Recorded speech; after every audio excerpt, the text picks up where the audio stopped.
everybody, welcome to another Move Monday. I am Coach Brandon. Today we're going to be going over a few exercises, modified exercises that you can do at your desk, at your house, wherever they might be. I'm going to show you 6 exercises that you can do, some of them from a seated position, some of them from standing, and I'll let you know which ones they're going to be. All right, so for today's first exercise, I'm going to have you doing tricep dips. Now you can do these at a table, at a chair, pretty simple. Your goal is doing 10 reps for 3 rounds. So what I'm going to use here is this bar behind me. I'm going to place my hands behind this, pretending this is a chair or a table, if that's what you're using. Again, make sure your hands are in a secure place behind your back, extending your legs out. Keep your chest and eyes, or chest up nice and straight, eyes forward. Lowering yourself down to a comfortable position and pushing yourself all the way back up until your arms are fully extended. Again, 10 reps of those. If you want to make it more challenging, walk your feet out a little bit further. If you need to make it a little bit easier, walk your feet a little bit closer to the wall. Again, 10 reps for 3 rounds. For this next exercise, we're going to do what are called arm pulses. So you can do this from a seated position if you have room behind you, preferably a standing position. But what you're going to do here, from a standing position, arms straight at your sides, you're going to pulse your arms back for 20 seconds. This is working your triceps, also a good stretch for your shoulders. So again, pulsing your arms behind your back for 20 seconds. Keep your arms straight the whole time, just like that. There you go, nice job. For this next exercise, we're gonna do a sit to stand or a swap from a seated position. So you can do this from your chair, from a couch. Make sure your feet are at least shoulder width apart, chest up nice and tall, back straight, eyes forward. I'm gonna drive my weight, keeping most of my weight in my heels as I stand up, all the way to my 12 standing position, and then back down. Same thing, you're gonna do 10 reps of these for 3 rounds.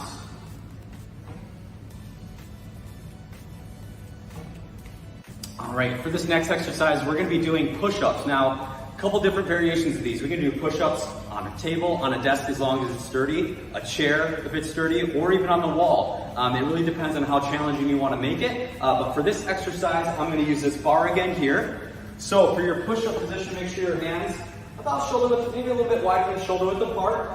I'm gonna walk my feet slowly out here. I wanna keep my body straight. My hips shouldn't be dipping down or pushing back. Try to keep your body as straight as possible. Elbows slightly down and in as I lower my chest toward the bar and pushing myself back out, working our chest muscles here. Same thing, we're going for 10 reps for 3 rounds. Now, if you feel like that's too challenging, again, walk your feet a little closer or try putting your hands on the wall. Be a little bit easier because your body is not as quite of an extreme angle for that. So that's gonna be my recommendation. If you need to make it a little bit easier, you wanna make it more challenging, again, the further your feet are from the wall or the bar or the table, the harder it's going to become. So again, 10 reps of those for at least 3 rounds for the push-up. All right, this next exercise we can also do from a standing position. Again, using the back of a chair, the edge of a table, your desk, or even your wall. What we're gonna do for this one are leg pulses. Now this is gonna be working our glute muscles, our butt muscles here. So as I stand along the wall, this bar here, holding on for stability, standing up nice and tall, I'm gonna extend one leg straight back, keeping my legs straight as far as I can, and right back to where I started. You're gonna do 10 reps of these on each side. And again, if there's any pain with that, any stiffness, just go to where it feels comfortable but still challenging. All right, and last but not least, we have lunges. Now, lunges, obviously we can do those from the standing position, but the modification I'm gonna show you for this one today, also holding on to a table, a chair, a desk, whatever you have that's a sturdy surface. So for this example here, I'm of course still holding onto the bar with my lunge, just making sure both hands are on there. Just enough to support your weight as you step back. Bring that back knee down toward the floor. Front knee should stay over your front foot. Drive your weight back up to your heel and back up to your standing position. Same thing, you're gonna do 10 reps on one side, 10 reps on the other, trying to go for at least 3 rounds of those. So again, that's gonna be your lunges. If you feel like that's too easy, don't hold on to anything, just step back in your reverse lunge. Keeping your hands by your chest will help that center of balance. That's gonna be your 6th exercise.